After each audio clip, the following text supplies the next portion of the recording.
Speed of 90 ready. આરોપીઓ વિરુદ્ધ ગુનો પુરવાર કરવા માટે ફરિયાદ પક્ષે સૌપ્રથમ ફરિયાદી શિલ્પાબેન જિગ્નેશભાઈ પટેલને આંક 23થી તપાસેલા છે.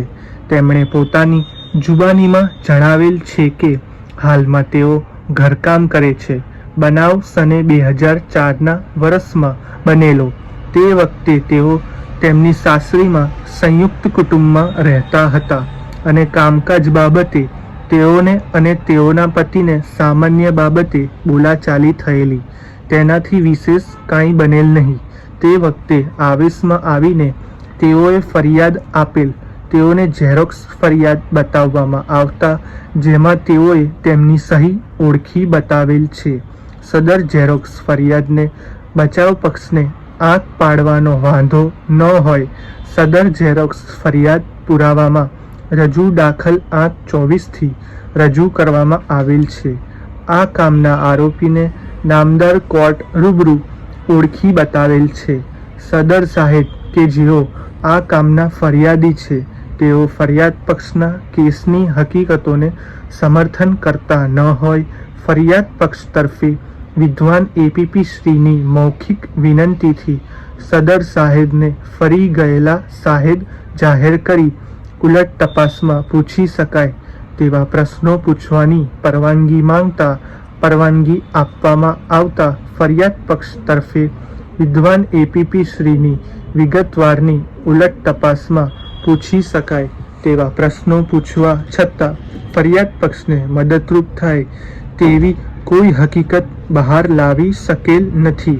જ્યારે આરોપી તરફે ઉલટ તપાસમાં એ હકીકતનો સ્વીકાર કરેલ છે કે તેઓને ઘર મેળે સમાધાન થઈ ગયેલ છે તથા આરોપીઓએ તેઓને કોઈ શારીરિક કે માનસિક ત્રાસ આપેલ નથી તથા તેઓને લાકડીના દંડાથી માર મારેલ નથી તથા આરોપી નંબર 2 સામેની કાર્યવાહી પડતી મૂકવામાં આવે તો તેઓને વાંધો નથી. પેરેગ્રાફ. ત્યારબાદ ફરિયાદ પક્ષે સાહેબ ભગવતીબેન કનુભાઈ પટેલને આંક 26થી તપાસેલા છે.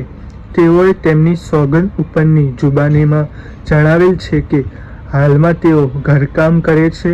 બનાવ સને 2004ના વર્ષમાં બનેલો. તે વખતે તેઓને બંને સંયુક્ત કુટુંબમાં રહેતી હતી અને કામકાજ બાબતે તેને અને તેના પતિને સામાન્ય બોલાચાલી થયેલી. તેનાથી વિશેષ કાંઈ બનેલ નહીં. તે વખતે આવેશમાં આવીને તેઓને બંને ફરિયાદ આપેલ. પોલીસે તેઓને જવાબ લીધેલા. આ કામના આરોપીઓને નામદાર કોર્ટ રૂબરૂ ઓળખી બતાવેલ છે. સદર સાહેબ ફરિયાદ પક્ષના કેસની હકીકતોને સમર્થન કરતા ન હોય. ફરિયાદ પક્ષ તરફે વિદ્વાન એપીપી શ્રીની મૌખિક વિનંતીથી સદર સાહેબને ફરી ગયેલા સાહેબ જાહેર કરી ઉલટ તપાસમાં પૂછી શકાય તેવા પ્રશ્નો પૂછવાની પરવાનગી માંગતા પરવાનગી આપવામાં આવતા ફરિયાદ પક્ષ તરફે વિદ્વાન એપીપી શ્રીની વિગતવારની ઉલટ તપાસમાં પૂછી શકાય તેવા પ્રશ્નો પૂછવા છતાં ફરિયાદ પક્ષને મદદરૂપ થાય તેવી હકીકતો બહાર લાવી શકેલ નથી.